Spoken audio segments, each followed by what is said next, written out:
పైసా పైసా అన్నాడు గదనే నిన్ను గన్న నాన్న, ఆఖరికి కురిసేది ఆటన సిక్కల ఆనా.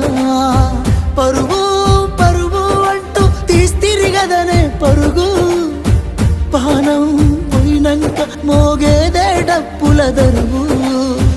ఉండదనికే హాని పిల్ల పాపాలతోని, హాయిగా బతుకేను వందేళ్ళు. నువ్వు పూలు అల్లుకొని పోతున్నవే అత్తగారింటికి, నే పువ్వులు జల్లుకొని పోతున్ననే కాలే తాటికి. నువ్వు